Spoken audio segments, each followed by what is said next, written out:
I tried to get him off of that and into the bath, and that's where the tantrum came. And then it was like a battle of holding him above water. Yeah. So he was actively trying to pull himself underwater. I'm like, no, you don't. You're staying alive, not on my watch. You're listening to Dadsplaining, a weekly chronicle of all the weirdest, messiest, grossest, and funniest parts of fatherhood, hosted by two first-time dads. I'm Jesse. And I'm Brandon. And this week, we are just going to be catching up on the past few weeks of developments with our kids as they approach the toddler phase, all of the good, the bad, and the ugly. But before we dig into all of it, Brandon, if our listeners want to reach out to us, where can they find us? Please give us a like, a follow, and if you're so kind, a rating or a review on Facebook, Twitter, or Instagram. You can follow us at Dadsplaining Podcast. If you want to get in touch with us directly, you can email us at dadsplainingpodcast@gmail.com. And then you can check out this and every episode anywhere you get your podcasts. That's right. And speaking of listeners connecting with us, wanted to give a couple shout outs to a dad and an upcoming dad that have reached out to us recently. First off, Luke Allport, a father, has joined Dadsplaining, a fatherhood group, our Facebook group. And he has officially welcomed his daughter, Lily Jane, to the world. So we would like to be the first to, in audio form, welcome Lily Jane to the world as well. Congratulations. Congratulations, Luke. You have joined the Brotherhood of Fatherhood, and we are all here for you. Luke Allport, once again, that was on our Dadsplaining, a fatherhood group on Facebook. So be sure to join there so you can join in the conversation. Also, in our Instagram account, at Dadsplaining Podcast, we received a direct message from Nick Coolangetto, who lives in Australia. Hope I pronounced your last name correctly. He is a couple weeks away from being a first-time father of his own, and as he told me in the direct message, he binged all of our episodes, and that's 45 episodes, guys, all of our episodes over the span of a single week, because he drives for a living. So I think this is like our first actual recorded diehard fan. Yeah, and love it. Yeah, we just want to say, Nick, we appreciate you, we love you, and all the best to you, your wife, and your upcoming baby. 45 episodes. Wow. I mean, that's like 2 days of listening to us nonstop. I don't think our wives would sign up for that. No. I don't think I would sign up for that. I listen to you all the time, and I don't really... No, I'm kidding. But thanks, Nick. So, Brandon, of course, we weren't able to have you on the show last week due to typical fatherhood stuff. So tell me, how have things been going with Noah at home? Well, just peachy keen, obviously. You know, I'm just taking a little R&R for myself, of course, not doing anything too fun. But there's been a few things going on, and I know we're going to talk about a couple different ones, but we might as well just start off with the difficult stuff. We have been dealing with the dreaded teething. Oh, gosh. And it's a kind of thing where it's I don't know how to say it, but it sucks, first of all. Yeah. It's just terrible because it's kind of constant in the sense that it just doesn't really stop, because they're always going to be getting in teeth over the first however many years. And so, you know, new parents are going to be used to this. You know, after a first couple of months, the first tooth will come in, and that's when the dreaded teething starts. At that point, though, you may not be sleeping a ton anyway, or you may not have a full night's sleep. So, you know, my son being, 16 months, this is further along for us, and we're hitting the molar phase. So those are the big boy teeth that are coming in, the back corners. They're going to be his big chompers, crushing things up over there. So these are the big ones, and so it's like double the trouble. Because there's a lot more going in, or popping out, I should say. Yeah, growing in, exactly, of the gums. And so to say that we were unprepared was a bit of an understatement. Like, you can be prepared in a sense of like, oh yeah, teething, kids do that. And oh, okay, yeah, the molars are coming in. And the doctor will tell you, like, yeah, that could be happening. And, they might be teething. And you're like, oh yeah, this is all standard stuff, progression. Oh, teeth. Oh, they're so cute. We used to count them. Do you remember this? Oh my gosh, You used to be like, oh, how many teeth do you have? Yeah. And it's like, oh, I've got all 4 on the top. And I'm like, oh, that's exciting. I've got 8 teeth. I don't know why we thought it was interesting. It's just a pain in the butt for the kids and then for the parents as well. So the biggest problem is that we are used to sleeping once again. And so we've definitely gotten to the point where we can sleep pretty much, through the night, 9 times out of 10. And it's glorious. Sleep is wonderful. Yeah. If you go back and listen to, myself, several months ago on the podcast, you will hear me talk about the strength and the, just the do it, whatever you got to do of just not sleeping as a new parent. But man, you really get used to sleep once it comes back into your life. It is a sweet, wonderful thing. And so when that's ripped away from you as a parent again, it is jarring and it is terrifying, and it is such an easy thing to get angry over. You don't really realize how quickly you adapt back. Like, if I was getting 3 hours of sleep or 5 hours of sleep back in the early days, I'd be like, that's great, totally fine. Yeah. Now I'm complaining about only getting 6 hours of sleep or 7 hours of sleep because I'm just so used to it. So you were getting 8 hours of sleep before in the interim? Roughly, yeah. Nice, good for you. Yeah, exactly. 7 to 8 hours, pretty consistent on a daily basis. I mean, it's less than some other folks get, but more than other folks get. That's a healthy amount. It's more than I get. That's exactly. That's. I was feeling good about it. So you can imagine, you get into that groove finally. As a parent, you've earned it. You feel like, because you went through the first several months. And with my son, if you've been paying attention to us, it took him a lot longer to want to sleep through the night. And then finally he did, and it was just like the best thing ever when I finally got to sleep again. And yeah, I miss it dearly. So this past week it's been a couple different instances. I would say it's been at least probably like 4 or 5 times where he's been in pain because of teething, and we've kind of had to go in and work with him on the ibuprofen or the Motrin to kind of help it. And then there's just been 2 absolutely I'm going to say hellish. We can drop one in there. 2 really bad nights. In the last week alone, where it was just like nonstop throughout the night, and just nothing was working and nothing can happen. So that's the suckiest part. Jesse, I don't know if you guys have had any recent-ish teething things with molars. I think that David's coming up on that as well. I think they're breaking through because every once in a while, he'll just be fussy for no reason. He's had his food, there's nothing in his diaper. He's just in a bad mood. And we have speculated that if he's not feeling well, or if he, runs a slight fever in the evening, that it probably has to do with some teeth breaking through. Haven't verified that. But, he's also at that age now at 20 months where he's approaching those terrible 2s. Right. He's getting very close to it, and I think he kind of jumped into the pool a little early, jumped the gun on that. Oh, boy. Because he's developing that independent streak, so sometimes he's just fussy for no reason. Sure. So I don't think that the teething, I think we're over the hump for most of that. Yeah. At least for now, But, as far as, it doesn't mean that he's perfectly happy all the time. Last night was a heck of a struggle. It's serious. He was in a bad mood from the time he got picked up from daycare. Right. He didn't want what we gave him for dinner. He threw a tantrum about that. Great. He didn't like that I was putting him in the bath. He threw a tantrum about that. And then at bedtime, he just threw one more tantrum, just for the heck of it, just for good measure. Just to bookend that, yeah. Exactly. And pair that with the fact that we're trying to potty train him now. Okay. We were going to start this past weekend. We didn't, just because it wasn't in the cards. But we've started this week, and it's been kind of reinforced at daycare because he has just now this week graduated to the toddler level class, or the next class up anyway. All right. Well, good for him. Yeah, it's kind of cool. He's around kids that are older than him, and he's going to be with this group basically for the duration of a school year. Wow. So until summer. And they are trying to reinforce potty training every couple of hours with all the kids. So around the time for diaper change, they will sit the kid down on the kid potty just to get him used to the idea. And we got a vague note on like the second day in that class, and I don't know whether this note means that he actually went in the potty, or whether it means something else. But so we get reports every day from our daycare. Some daycares will do this; they'll send you a report either on the phone or in an app, or they'll just give it to you on paper at the end of the day. It's a list of his diaper changes, a list of what he ate, and then underneath the diaper changes, it just says the word toilet. Like 4:35 p.m. Doesn't really say anything else. Okay. I don't know. Does that mean that they sat him on the toilet and he used the toilet? If so, that's awesome, but I'm also kind of pissed off about it because we wanted to be there for the first time he used the potty, right? And instead it was some teacher that he had just met a day before. Okay. So it either means that, which is cool and also disappointing at the same time, or it just means nothing.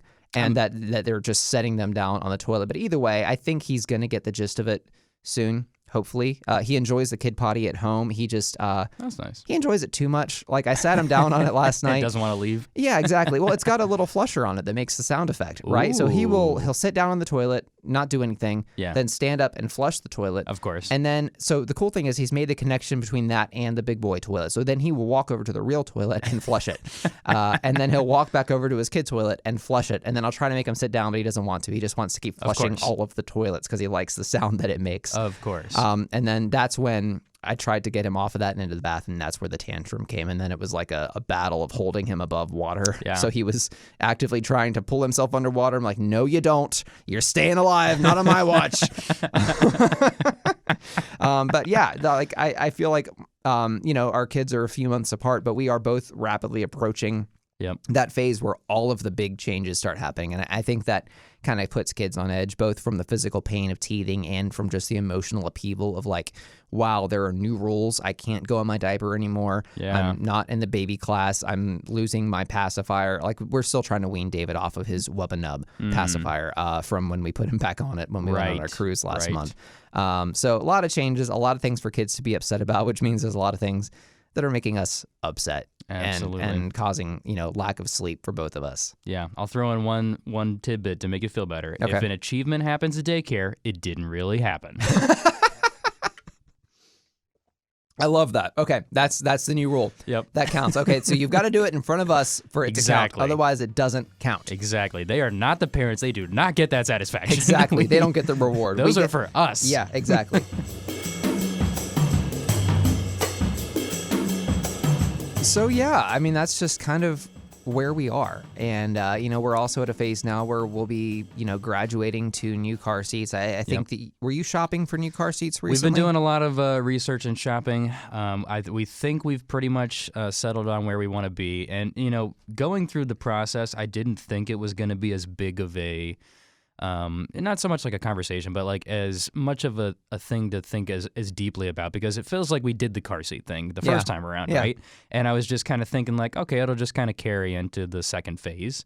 And, a couple of months ago, we got our first convertible car seat, the kind of like the big one that they grow in for years and years after the infant one, because my son is very tall for his age, very long.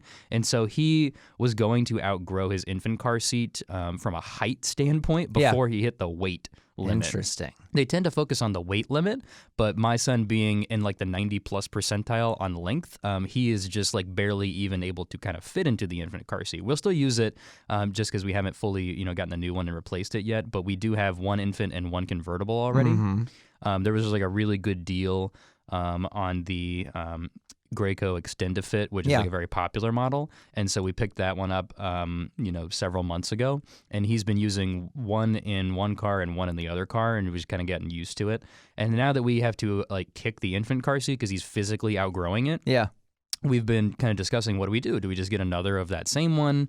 And we just kind of reviewing all the stuff. So I wanted to mention, just kind of the thoughts that we've gone through, and then a little bit of info that we've, kind of researched about car seat safety, and a little bit of an update just for parents to keep aware. So it is now recommended, as of maybe even just last year, that the child should remain rear-facing as long as possible. So if you're a newer parent, this sounds obvious to you because they've been rear-facing from day one. Yeah. But the old kind of adage is that at some point after 2, you could flip them around to be front-facing. And it was kind of left to parent discretion, which is, of course, always best. Do whatever you feel is good instinct-wise. But there wasn't a hard and fast warning or recommendation that you should keep them rear-facing as long as possible until now.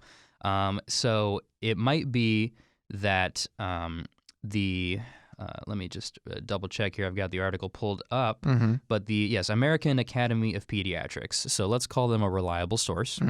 And they are recommending now that the updated guidelines is that you should be rear facing as long as possible until you reach the weight limit of said car seat.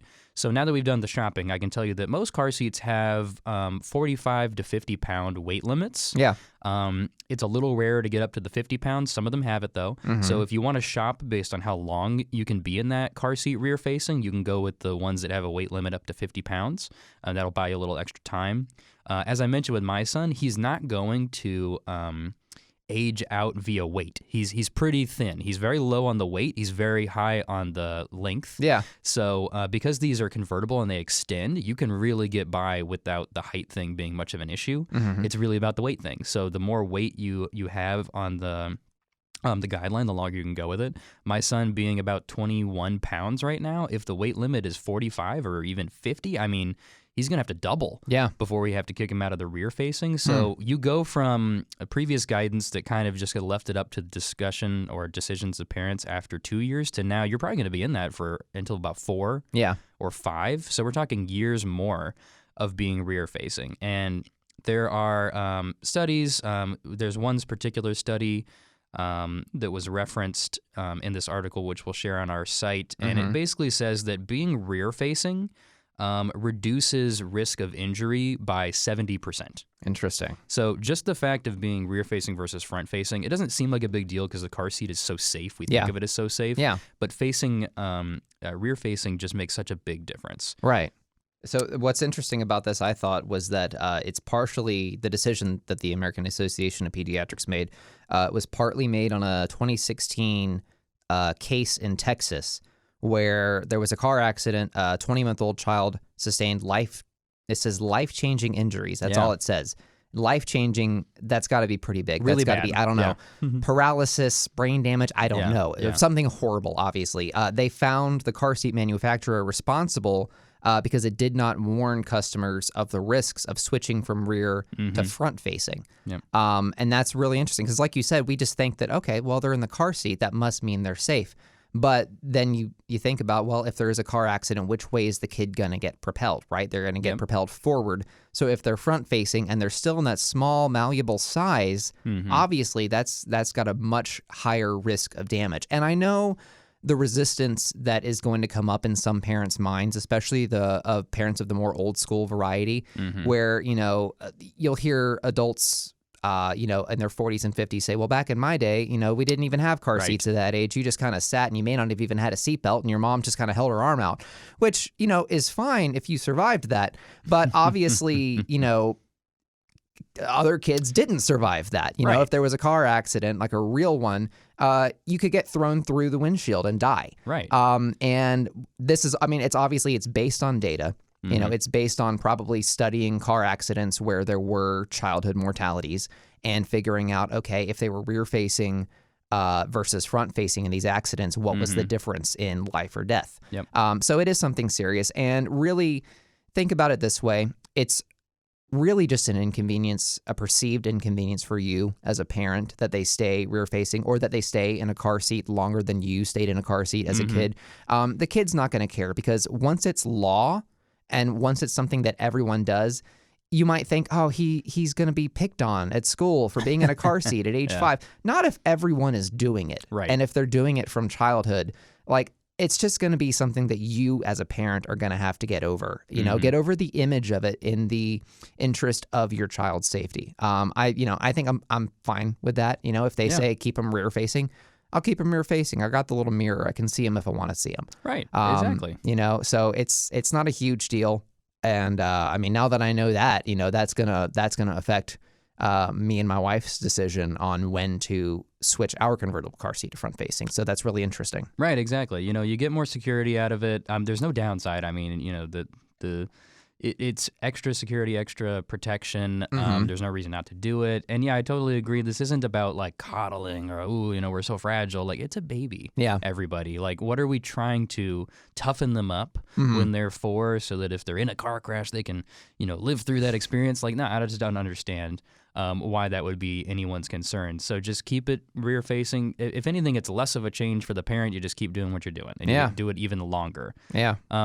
Then in terms of the details, I'm interested, Jesse, to hear like what kind of car seat you guys have and maybe what is it about the car seat that you like. And I will throw in a tidbit here that we are not shilling for any particular car seats. No.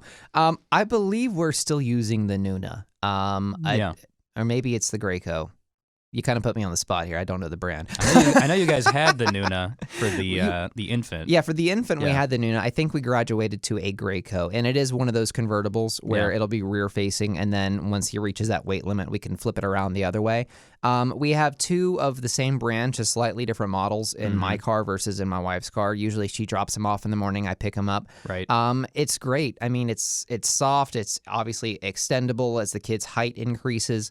And the thing that I like about it is that David is sort of learning to use his hands with it. Like, he can't open it on his own yet, but if I sit him in and strap his arms in, he can push the buckle closed on his own. Hey, there you go. And then he's kind of learning to get the clips into the slots.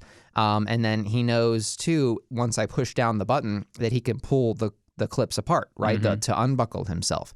So, there's lots of little benefits to that. We've also invested in a lot of parents will learn to get this if they do a lot of driving with their kid, a shade for the window. Nice. Because our car seat, I don't know if some have these days or not, but it didn't have any kind of shade or covering for him. Yeah. If there's direct sunlight coming in. And for a long time, that was a problem because we were on long car trips and he wasn't able to sleep because there was sun going directly in his face. If we're traveling south and the sun is in the east, it's going to hit him in the eyes.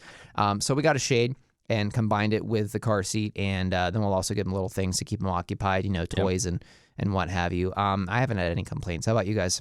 Yeah, we've just been going back and forth a lot about what we like and don't like about the kind of convertible car seat we do have. Yeah.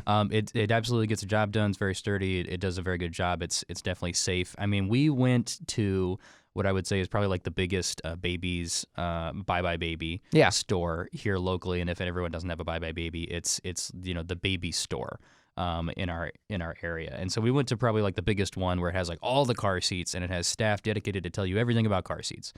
So we tried to figure out what we wanted to do because we were stuck between the ever-present problem of safety and price, right? And it's not as if the cheaper car seat is going to be radically unsafe. Because it's just not. Like Jesse mentioned, everything's just getting updated. And with this new guidelines of rear-facing longer, like all car seats are going to be getting safer and safer over time. But different ones adapt slightly differently. So there's two particular things that we kind of focused on somewhat outside of just price. Like we always kind of kept it in the back of our mind. But if we were just kind of focusing on the safety and the ease of use aspect, there's the latch system and how that works. And so don't know if you guys happen to have one that is some kind of like easy latch system, but there are some car seats where when you anchor it into the the metal rungs in the back seat, it has a button or something that you can push and it will automatically tighten the car seat. Yeah, we have that in my wife's car. My car is the other kind where you have to buckle the seatbelt through the underneath and then clasp it on the other side. Isn't that a slice of heaven? Yeah, it's a fun time. It's so wonderful. Yeah, exactly. So we don't have any luxury on the latch. It's just good old manual labor. And so it's been a pain point and it's just a struggle. Now you don't have to tighten it and retighten it and reposition it every day, but it's just like moving it around or repositioning it. Like it's a giant pain in the butt to do the manual one. So we were looking at some of the ones that are more the easy route. And basically most car seat manufacturers have a version that has the easy latch. It's like think about like a car upgrade from like the basic model to the slightly nicer model. Yeah. Same with car seats. You got your basic model and you got your one with your easy latch system if you're feeling that. So I kind of want to gravitate toward that because I've been through the pain of installing car seats enough and moving them around that I just don't want to have to do that. Yeah. Again, it's such a pain point.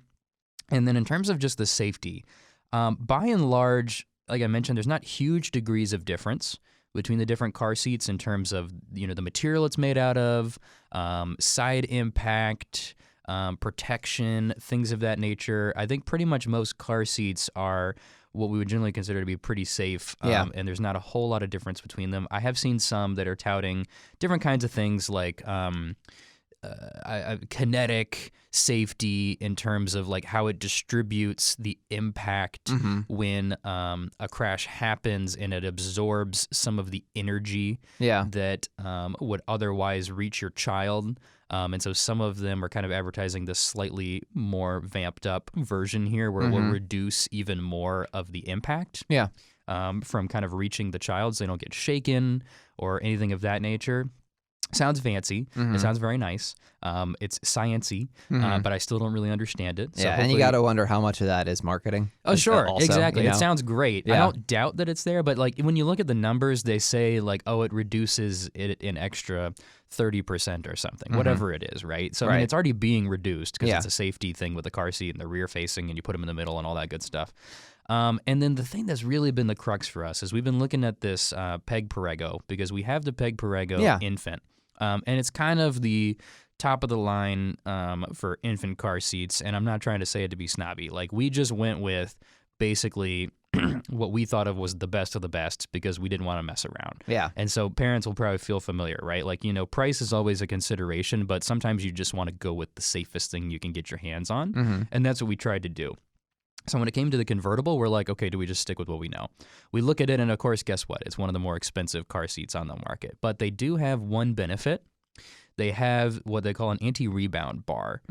So if you're looking at the car seat and you kind of think of the infant one where it's got the handle that you kind of carry it around, those are gone. Oh, I remember that. Right, those are gone with the convertibles. So if you ever want to pull that bad boy out, you're just lugging it like a giant suitcase or something. Or you've got one of those backpacks like that, like we had to travel with. Yeah, exactly. And so it's got this anti-rebound bar, which is just one extra layer between the car seat and the actual seat itself. And like it says, if there's any impact, it will try to diffuse the energy, the crashing, the impact, the rebound, you know, hence the anti-rebound name, and basically reduce some of the impact of the seat moving with impact of a crash to hitting the car seat, which of course will hopefully reduce injury or harm to the child. So it's you know, the thing about it is that the Peg Perego is Italian, you know, so it's a European thing, and they have different standards, and they have different rules and regulations than we do on a number of different things, not just car seats. So when it's over here in the American market, it's actually an outlier of having this rebound bar, and there's nobody else that has one as far as we have found. Interesting. And so it's just this sticking point with us where we're like, well, even if everything else is pretty much the same, we can say it's pretty much a wash. The latch thing I mentioned has nothing to do with safety. That's just for me and convenience. But if you're just looking for safety, that's one thing that it checks a box on that other people don't have. So we're just in this kind of conundrum of like, do we go for it? Because I mean, it's a pretty penny more to get this extra added piece of safety. But when you're making your decisions and you're just thinking my top priority is safety, it's something to think about. Interesting. It's something to go for. Yeah. And I would imagine that we've talked about guidelines changing. We talked about safety. Things are always getting updated. I would imagine that most car seats will probably have this in the near future, and they just don't quite yet. So it's kind of the one advantage for it. Like I said, we're still on the fence because, I mean, it's not like everyone's going to go buy the Peg Perego just because I said that or just because they've got it, because it's quite a bit pricier. We did actually look at the Nuna as well, which is even more, what I would say, kind of rare because it's not sold everywhere. And there was actually a pretty funny story about Bye Bye Baby and why they didn't sell the Nuna, and it basically came down to they sell a ton of Graco and Chico, I think, which are kind of the standards, and so they're like, we didn't want to piss them off by selling a Nuna and competing with them. And so maybe that's insider information, but the Nuna, from what I hear, is incredibly easy to use and to latch and everything. And I think the way I'm remembering it is that the convertible, kind of the grown-up Nuna, not the infant one, it doesn't actually use the latches into the anchor points in the car seat. It's seat belt only. And actually the seat belt kind of thing makes it easier to install. Like, it uses the seat belt to hold it in rather than the anchors in the car. Right. So I feel like I'm getting that right. But this is kind of the conundrum we're in. I know a lot of parents are in the same space, so figured it'd be good to talk about the updated guidelines, really make you feel like you can spend a little extra time researching those convertible car seats, because if you're following the new guidelines, you can use them for multiple years longer, possibly. Yeah. And so you might as well really dig in and think about what it means to you. And if you want to go top of the line safety, if you want to get a nice balance of price and safety, I think you can get most of the car seats on the market and feel good about the safety. And then it's just about stylistically what feels good for you, the latch, other things that might be important. If you want to go top of the line, with additional safety features, the only one I can really feel like I could give you some kind of read on is probably the Peg, because it has that rebound bar. Yeah. And I mean, that's just right where we are. I feel like a lot of parents, would probably be in a similar mindset of how do you balance the features.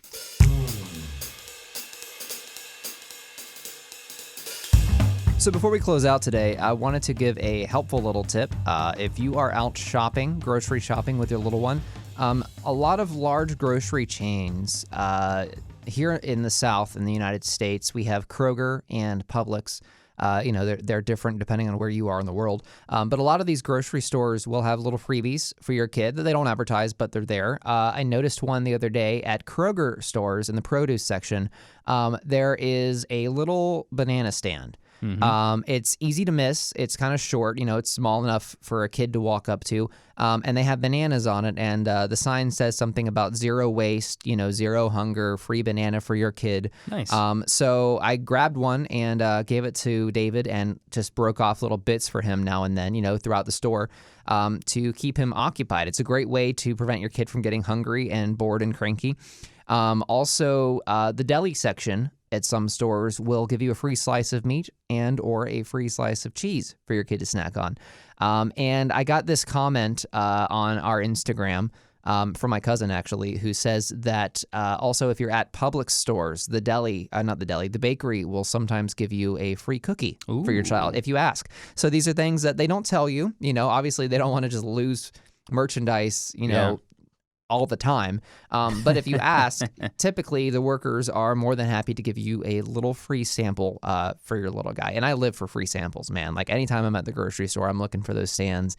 Give me a little snack, So if it works for an adult, it definitely works for a kid. I was going to say, do you too. think the child needs to be visible when you make the request? Like, can you just kind of walk up and be like, oh, hey, my kid, we're here shopping. Can I get that free cookie? I think it's, you might get away with that. Because the kid's so small, if they're standing right up against the counter, you can't see him. He's down there, I swear. Or just pretend he's over there. Don't look, don't make eye contact. Or like, oh, mommy's over here in aisle number 2. They're over there doing that thing. Yeah. I say go for it. If it works, it works. So I think that'll do it for this week's episode of Dadsplaining. One last thing, guys, because I just want to get this right. Yeah.